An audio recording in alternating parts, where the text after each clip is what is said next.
Right across the African continent today, a monumental physical transformation is taking place. If you look closely, you're literally witnessing the foundations of a massive, interconnected production economy being laid down in real time. But there's a hidden bottleneck that threatens to choke it all. Welcome to this explainer. Today, we're taking a highly systematic look at the structural pivot happening across Africa, and more importantly, the critical digital architecture required to actually sustain it. Let's dive right in.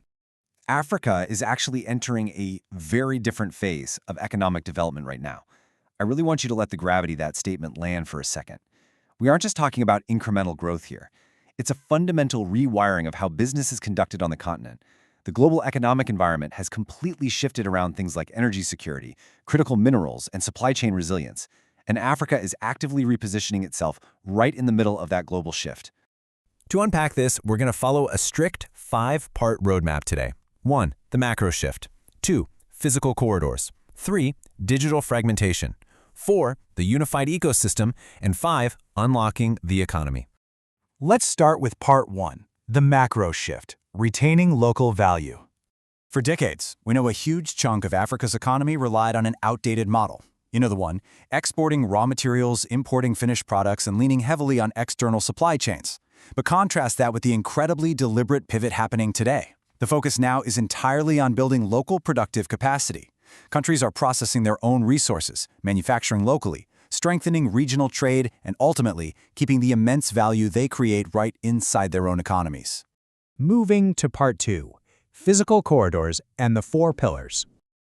This macro shift isn't just a theory on paper. It's happening on the ground through massive, tangible infrastructure projects. Look at the sheer scale of this. In East Africa, Tanzania is heavily expanding its standard gauge railway and port infrastructure. Kenya is driving the Lapset corridor forward through Mombasa and Lamu. Uganda is moving on the EACOP pipeline, connecting production all the way down to Tanda. And over on the west, you've got the Lobito corridor seamlessly connecting the mineral wealth of Zambia and the DRC directly to the Atlantic through Angola. When you step back and look at all of this together, you're not just seeing individual construction sites. You're looking at the physical bedrock of a brand new African production economy. And here's the absolute crux of it. You don't just build a railway and call it a day. You create an entire commercial ecosystem around that railway. The same goes for a port or a pipeline.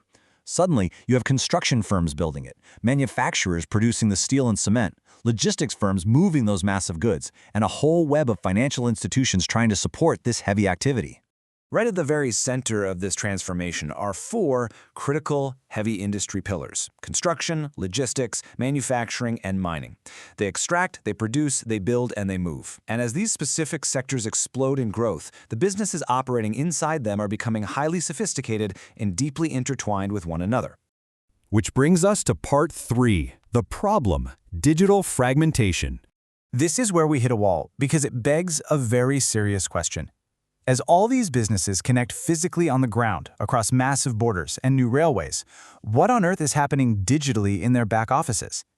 How are these highly complex relationships actually being managed day to day? Well, the reality is a stark, almost dangerous mismatch. We have an economy that is incredibly connected, coordinated, and scaled in the physical world. Yet the digital back office is stuck in the past. Finance is sitting in one system, operations are over in another, procurement is using a totally different tool. And the most critical commercial relationships? They're scattered across emails, fragile spreadsheets, and isolated messaging apps. We are physically united, but completely fragmented digitally. And this isn't just an IT headache. This fragmentation is a massive anchor with a very real economic cost. Because traditional banks are entirely blind to what's actually happening in these siloed ground-level operations, businesses are getting caught in the devastating 90-day IPC cash trap. Meanwhile, suppliers are facing massive inventory bottlenecks. Disconnected data slows everything down, making transactions friction-heavy and supply chains nearly impossible to manage at scale. This is no longer just a software problem, folks. It's a critical infrastructure problem. Let's look at the solution in Part 4, Areno, the unified ecosystem. If Africa is going to build this massive production economy, the enterprises running it need digital infrastructure that actually matches the way they operate. Enter Areno. Think of the Areno ERP as the father system. Anchored deeply by its robust production module, it features over 40 interconnected modules designed to completely unify internal operations. It's that missing digital layer that brings operations, procurement, inventory, projects, suppliers, and finance together under one single connected roof. Let's quickly walk through how this flows because it's brilliant. Areno actually understands how a real business works. A procurement decision immediately updates inventory. That inventory directly drives your operations. Those operations then impact your wider projects. And from there, the system connects directly to the external supply chain to issue verified LPOs. Rather than treating a company like a bunch of isolated departments, Areno treats it as one living, breathing economic engine.